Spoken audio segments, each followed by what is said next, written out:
You are about to learn one of the biggest secrets in the history of the world.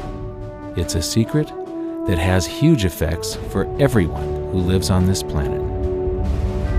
Most people can feel deep down that something isn't quite right with the world economy, but few know what it is. Gone are the days where a family can survive on just one paycheck. Every day it seems things are more and more out of control, yet only 1 in a million understand why. You are about to discover the system that is ultimately responsible for most of the inequality in our world today. The powers that be do not want you to know about this, as this system is what has kept them at the top of the financial food chain for the last 100 years. Learning this will change your life because it'll change the choices that you make. If enough people learn it, it'll change the world because it'll change the system. For this is the biggest hidden secret of money. Never in human history have so many been plundered by so few, and it's all accomplished through this, the biggest scam in the history of mankind.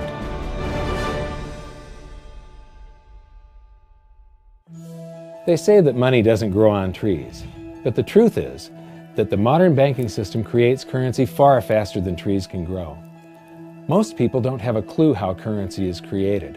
Economists and bankers make it sound so complex that people think they can't understand it. But I'm going to strip our monetary system down to its essence so that you can see the scam behind the curtain and just how it affects you. Every modern society creates currency in pretty much the same way. But since the US dollar is the majority of the world's currency, I'm going to use the United States as our example. It all starts when some politician says, "Vote for me and I'll make sure the government provides you more free stuff than my opponent will." But there's no such thing as a free lunch. So to provide that supposedly free stuff, the politicians vote for the country to spend more than its income. This is called deficit spending. To pay for that deficit spending, the Treasury borrows currency by issuing a bond. So what's a bond? If you think about it, a bond is really nothing but a glorified IOU. It's a pretty piece of paper with numbers printed on it that says, "Loan me $1 trillion today, and I promise over a 10-year period I'm going to pay you back that $1 trillion plus interest." But what you need to understand is that Treasury bonds are our national debt. These glorified IOUs are to be paid back by you and I and our descendants through future taxation. Therefore, when the government issues a bond, it steals prosperity out of the future so that it can spend it today. The Treasury then holds a bond auction, and the world's largest banks show up and compete to buy part of our national debt and make a profit on it by earning interest.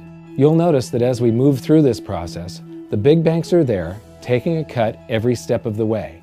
This isn't by chance, as you'll see shortly. Then, through a shell game called open market operations, the banks get to sell some of those bonds to the Federal Reserve at a profit.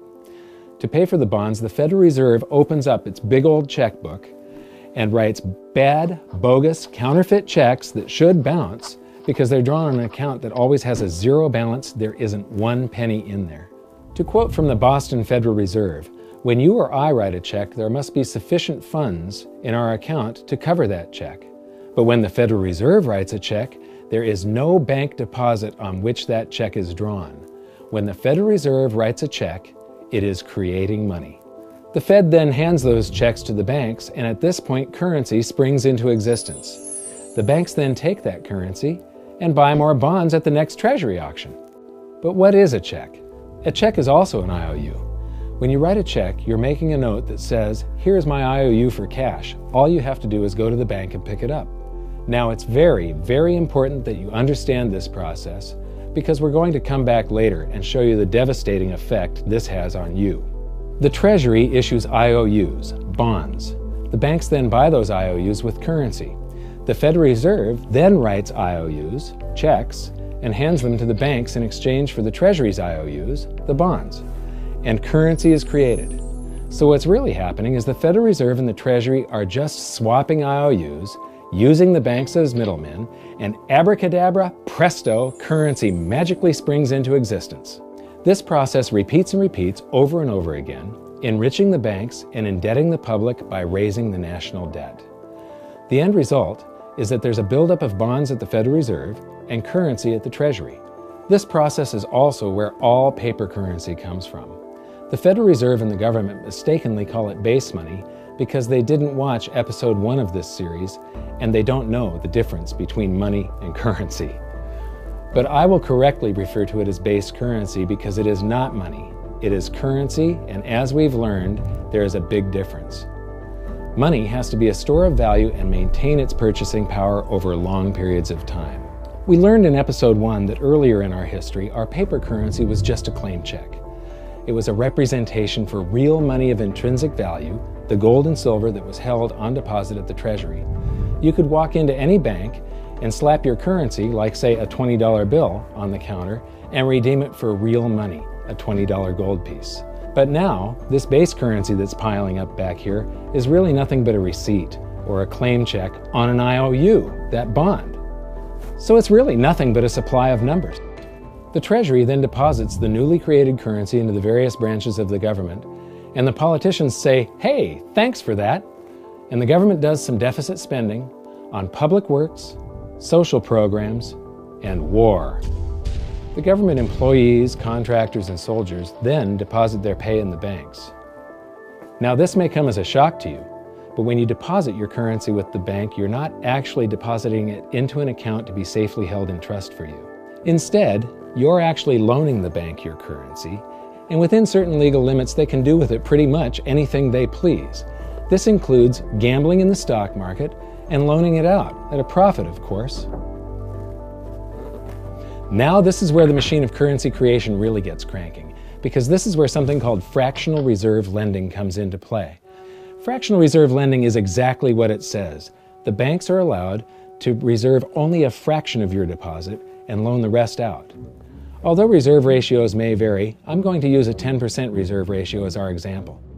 If you deposit $100 in your account, the bank can legally take $90 of it and loan it out without telling you. The bank must hold $10 of your deposit in reserve just in case you want some of it. These reserves are called vault cash. But why does your bank account still say you have $100 if the bank has stolen $90 of it? Because the bank left IOUs it created, called bank credit, in its place. Now I know this sounds crazy, but here it is in black and white from the Fed. Commercial banks create checkbook money when they grant a loan simply by adding new deposit dollars in accounts on their books in exchange for a borrower's IOU. These are nothing but numbers that the banks type into their computers. And even though these bank credit IOU numbers are very different from base currency numbers, because they only exist in computers, they are still currency.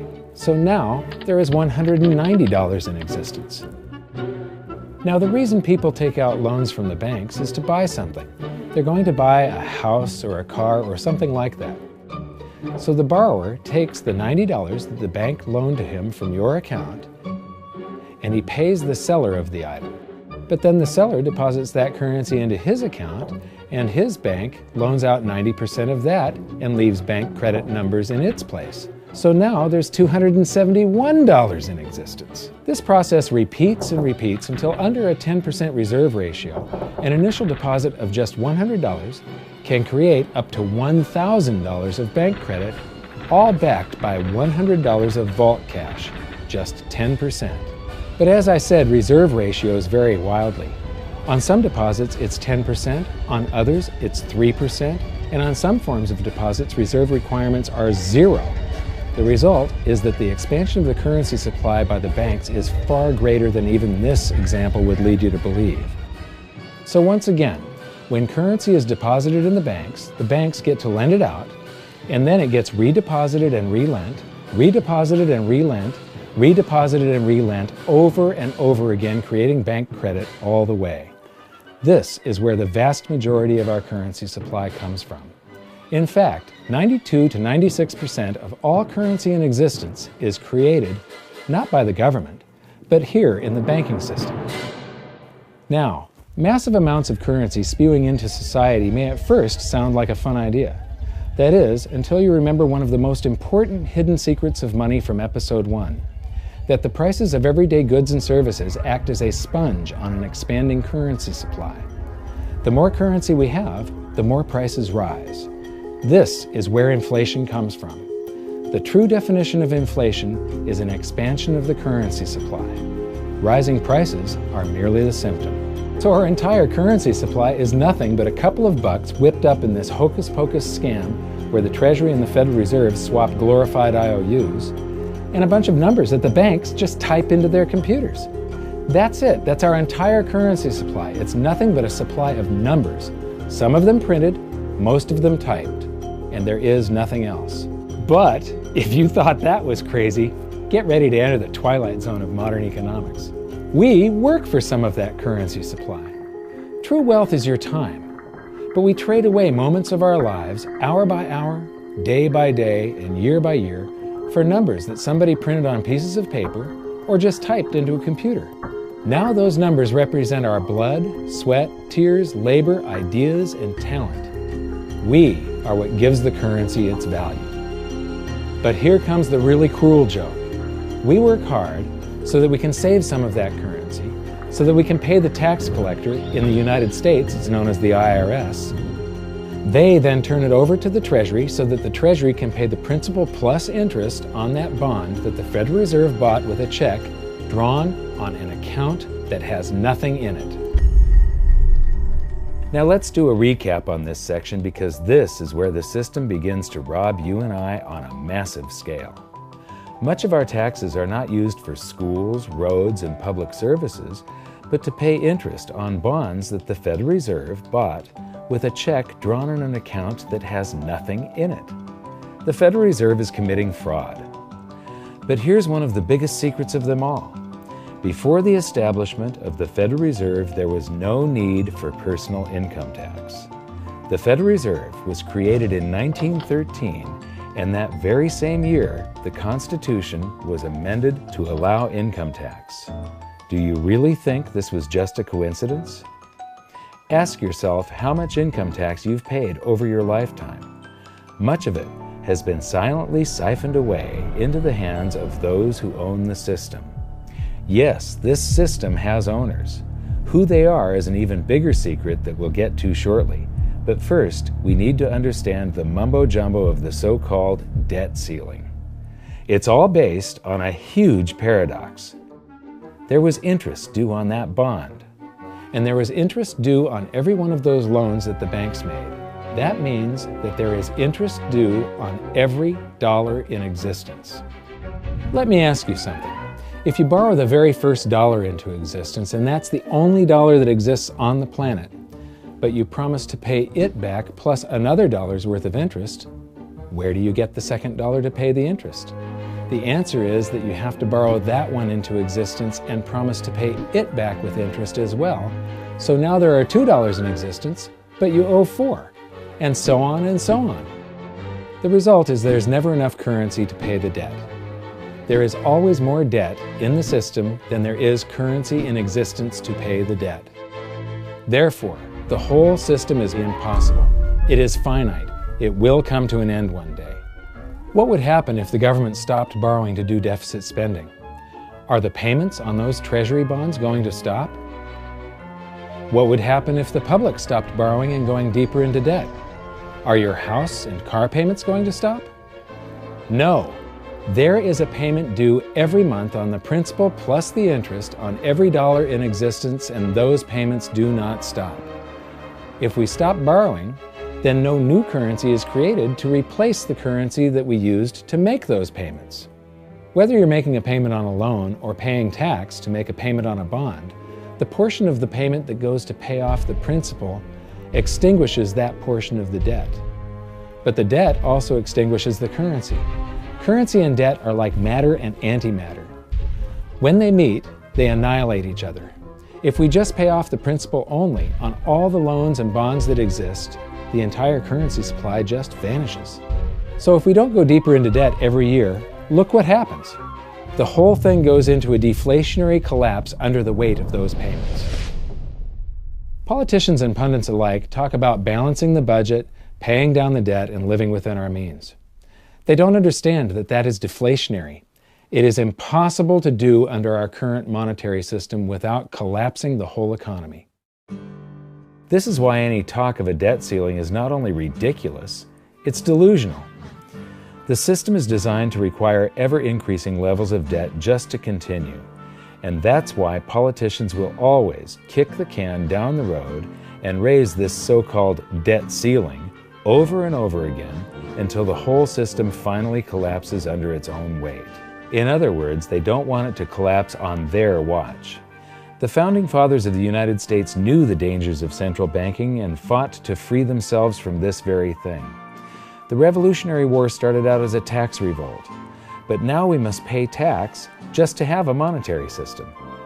Having just suffered through the hyperinflation of the continental dollar, which was printed into oblivion to finance the Revolutionary War, they understood the dangers of fiat currency and debt-based monetary systems.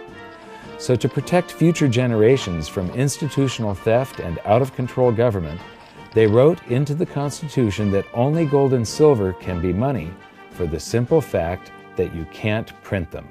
Our current system is not only unconstitutional, but it robs us of the liberty and prosperity our forefathers fought and died for.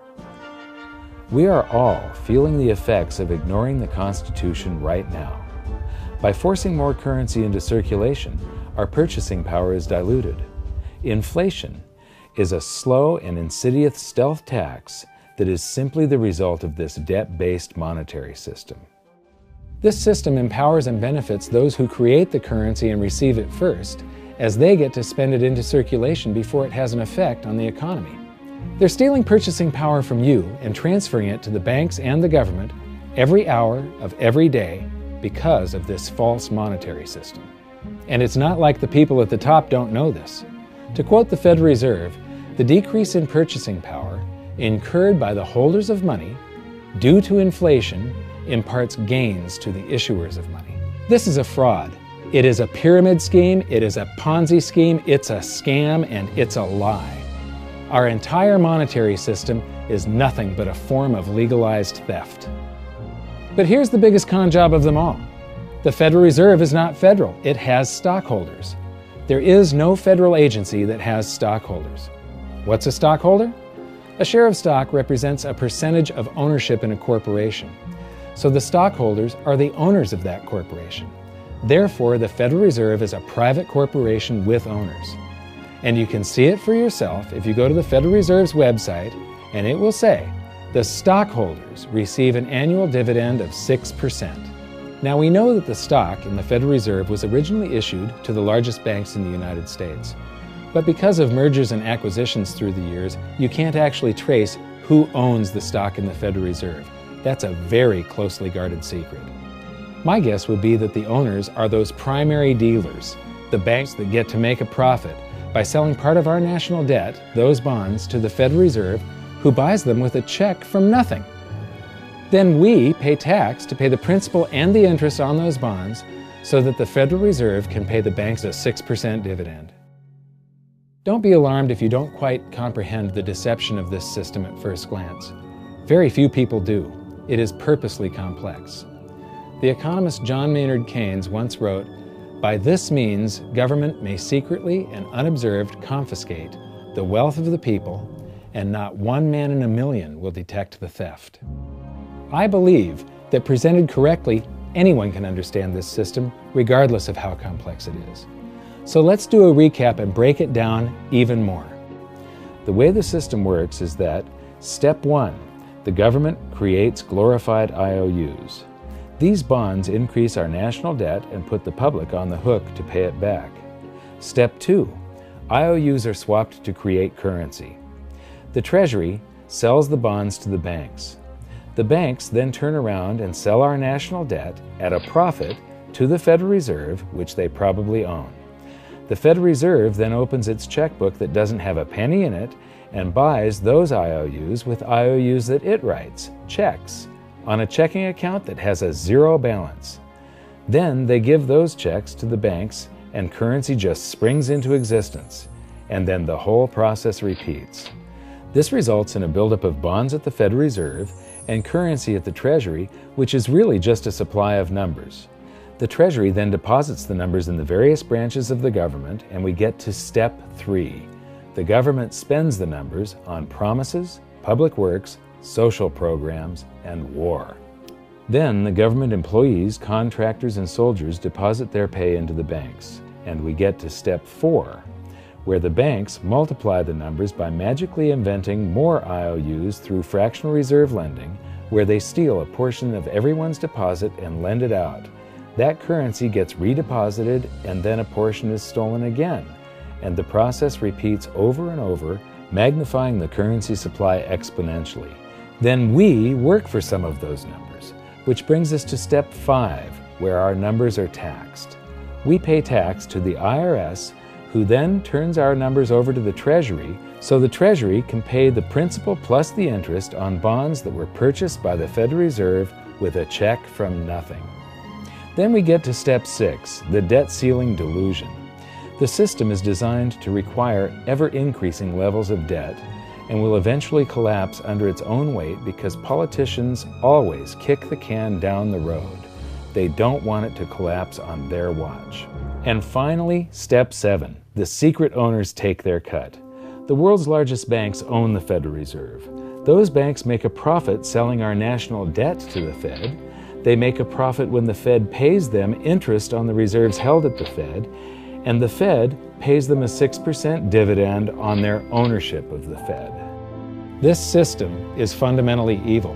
It funnels wealth from the working population to the government and the banking sector. It is the cause of the artificial booms and busts of modern economies, and it causes great disparity of wealth between the rich and the working class. And it is only possible because we no longer use real money, we use currency. But worst of all, it is a form of enslavement. Bond is the root word of bondage. Whenever a government issues a bond, it is a promise to make us pay tax in the future. Nobody asked you if you wanted to pay tax today for the prosperity we all enjoyed in the last century. Nobody is asking our children if they want to work hard in the future to pay for the prosperity we're enjoying now. George Washington once wrote to James Madison, "No generation has the right to contract debts greater than can be paid off during the course of its own existence." By stealing prosperity from tomorrow so we can spend it today, we enslave ourselves and future generations. Now this all sounds pretty bad, but there is great hope, for you are the greatest threat to this false monetary system. This system relies on the public being ignorant of its workings. Please share this knowledge with everyone you know, because an informed public that fully understands the system can build a better future for generations to come.